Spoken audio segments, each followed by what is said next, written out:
everybody, it's Ryan. Welcome back to How Farms Work. Today we are out at my 10-acre cornfield. All this corn is going into the small bin at Rockville because I'm going to be feeding up to my cows, or my calves I should say. Anyway, we just got out to this field out here and we're going to get started.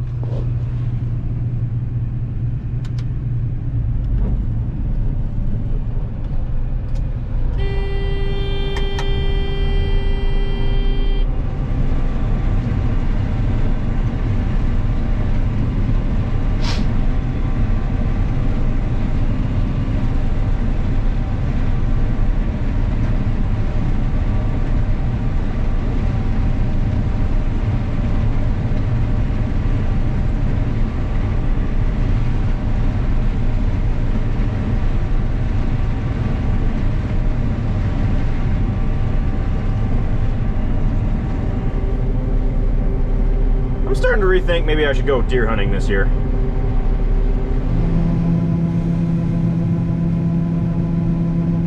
Looking off the yield monitor,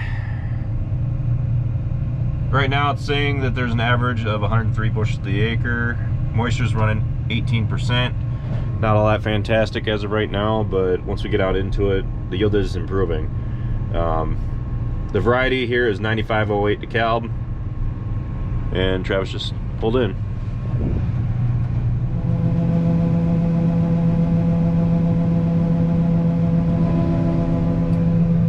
Running the Capello head.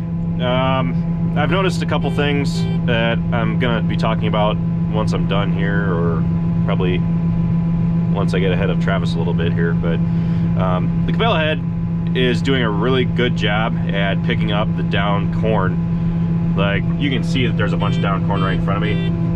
It does a great job at pulling those ears back up and sucking them through the head.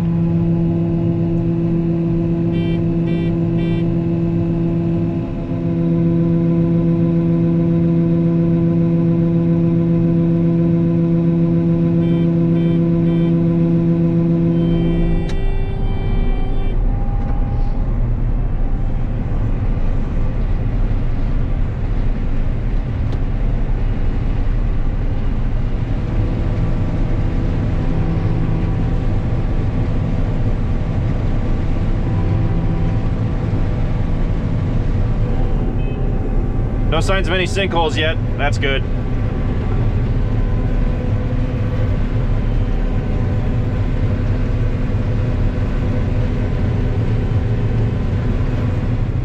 This says the average is coming up to 203,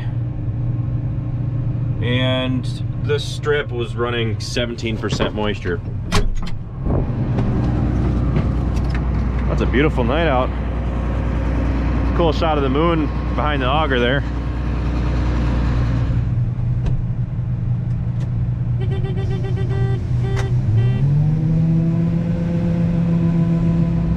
Crap.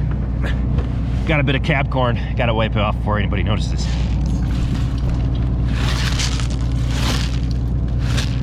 There. Now that that's dealt with in a mature manner. You know, I was actually dreading harvesting this field because I didn't think it would be yielding that great. And honestly, this is the best I've ever seen it yield. I believe the yield monitor though, it's been running around 250. The average is climbing. It was at 214 the last time I checked. But yeah, this field just got hit with the VT. Didn't really have any kind of special treatment or anything like that. I know that there wasn't a lot of compaction in this because it's been chiseled. This isn't a strict no-till, minimal till setup here. Yeah, I'm actually really impressed with the way that it's running, especially like on the outside of the field. It looked like a bomb went off with all the deer damage. This Capello is great for corn just like this.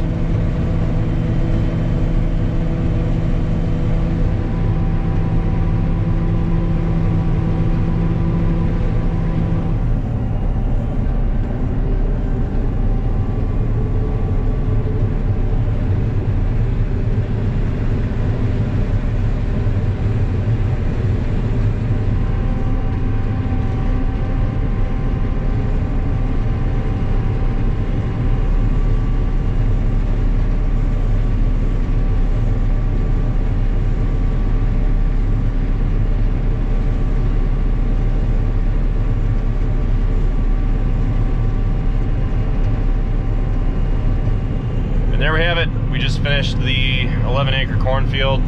It says we only did 10.1 acres, but the average yield was 224, with the average moisture being 18.3, and dry bushels it's saying we have 2263, wet bushels 2383. Overall, the Capello head is really nice and it works really well. Now on the yield monitor, you can't really see any kind of substantial yield difference, especially since we don't run any contiguous, flat, rolling ground that is all similar, mostly because the land that we have, the soil types change on it so much that it's hard to get a good read on what the yield is doing because it varies so much throughout the field. There are a few things that I've noticed with the Capello. It does have a tendency to throw ears pretty far out of the head. Sometimes what'll happen, and I don't know what causes it, but the ears themselves will break right in half, and those will just get yoked out the front of the head. I didn't really like that, but I could just be used to the yield saver brushes that we have on our John Deere head. It could be softening the blow a little bit. Now the adjustable deck plates are supposed to be nice because they're supposed to bring some of that butt-shelled corn back in, and I mean I do think that it helps, and that's really nice. And it does a great job at picking up down corn.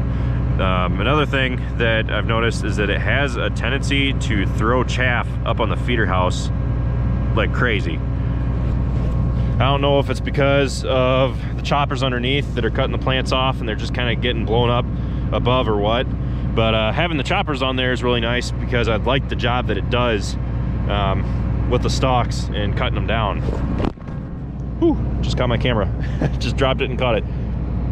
So since it's got so much chaff up front here, gotta climb up and kick this stuff off. Guess I can, I don't really want to kick it into the head.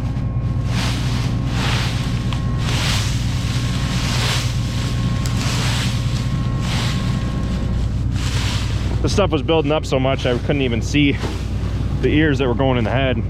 I couldn't even see the deck plates to adjust them. But depending on how much you want to see, I mean, you got to get out pretty frequently and clean this off.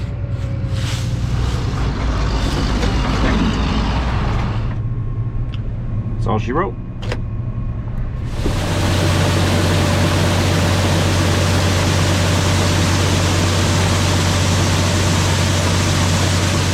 I'll have to have the insurance guy come out and do a measurement on the bin, and that way I'll know what my yield was. I'm gonna turn the fan on to hopefully drive out at least a little bit of that moisture that's in there.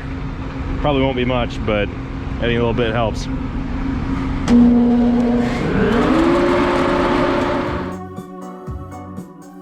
God, I'm recording.